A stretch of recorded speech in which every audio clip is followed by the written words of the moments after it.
Hello friends, this is Riya. In the first part of the story, The Prodigal Son, we see what did the prodigal son get. To see what did the prodigal son lose, let's listen the second part of the story.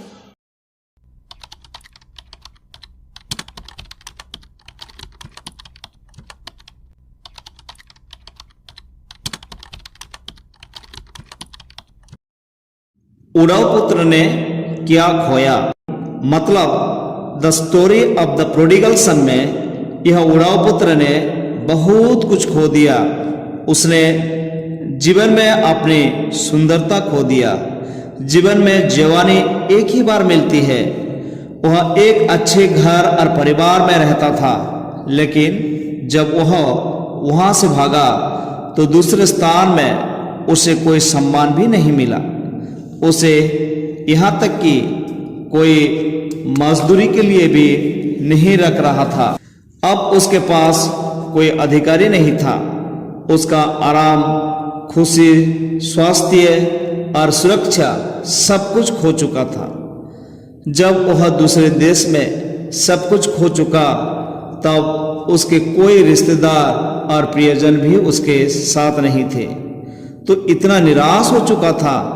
अब उसे अपने भविष्य के लिए कोई आशा नहीं थी।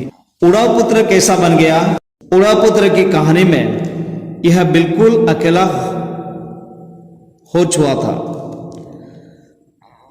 वह स्वर्ग को दी जाने वाले फले खाने का अभिलाषी था, अतः वह अवश्य बहुत ही दुर्बल और कमजोर हो चुका था।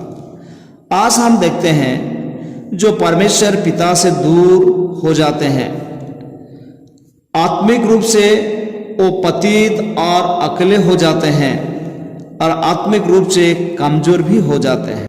उड़ाऊ पुत्र के निर्णय में सच्ची बातें।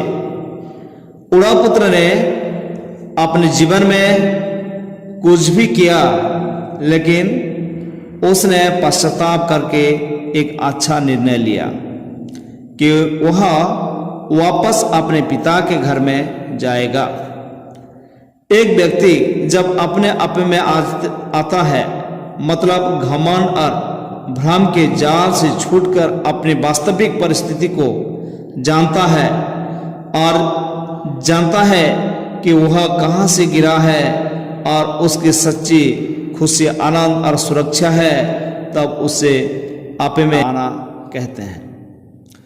उसका इरादा और दिशा बिल्कुल सही हो गई। उसने पूरे समर्पण के साथ और परमेश्वर की भक्ति से साथ निर्णय लिया और कहा, मैंने तेरे और परमेश्वर के विरुद्ध पाप किया है।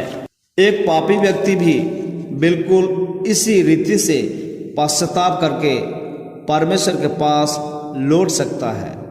लिखा है, यदि तुम्हारे पाप लाल रंग अथवा अर्गवानी रंग के भी क्यों ना हो, मैं उसे हिम के जैसे श्वेत कर दूंगा। पिता परमेश्वर क्षमा करने वाला परमेश्वर है। उड़ाऊ पुत्र किन बातों की और मुड़ा?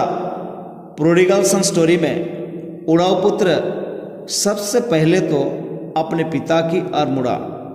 उसे लगा क्षमा मांगना ही एकमात्र ऐसा रास्ता है जिसके द्वारा मैं अपने पिता के घर में वापस जा सकता हूँ। वह उस भरपूरी और समृद्धि को पहचान गया जो उसके पिता के घर में भरपूरी से थी।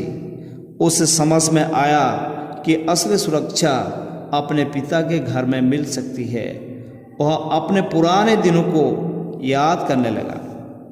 हालांकि पिता चाहता तो उसे दौलत देता ही नहीं, लेकिन पिता ने किस ईमानदारी से उससे अपनी दौलत में से हिस्सा दिया था, वो सब कुछ उसे याद आ रहा होगा।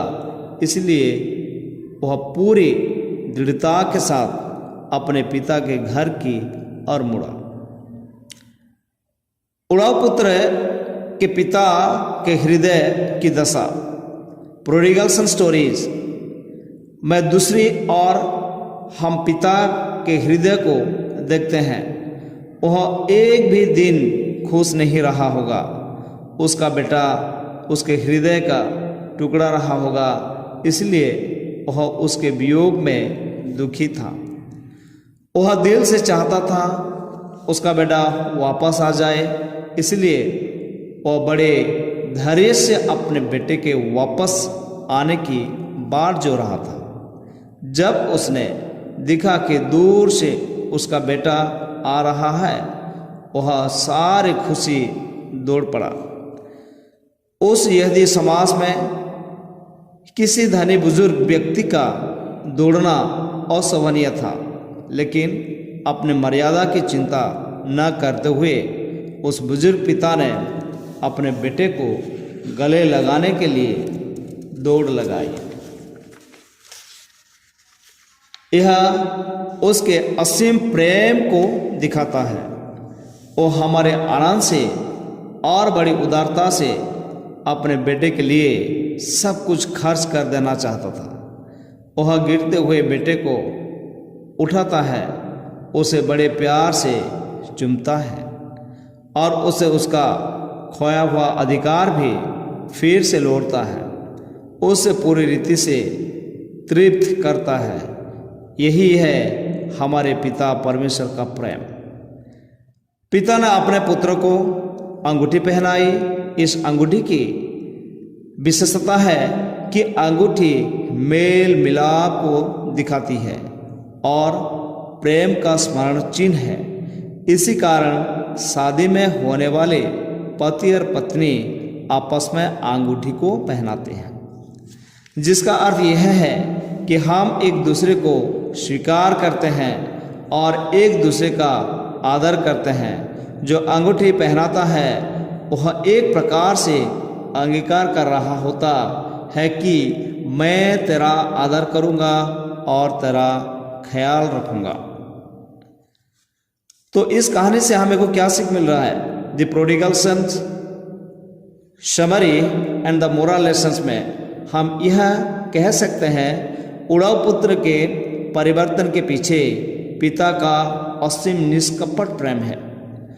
उस अयोग्य पुत्र के मन में अवश्य यही विचार था होगा कि मैं कैसे भी क्यों ना हूँ, लेकिन मेरा पिता प्रेमी पिता है, वो पक्षपात नहीं करता।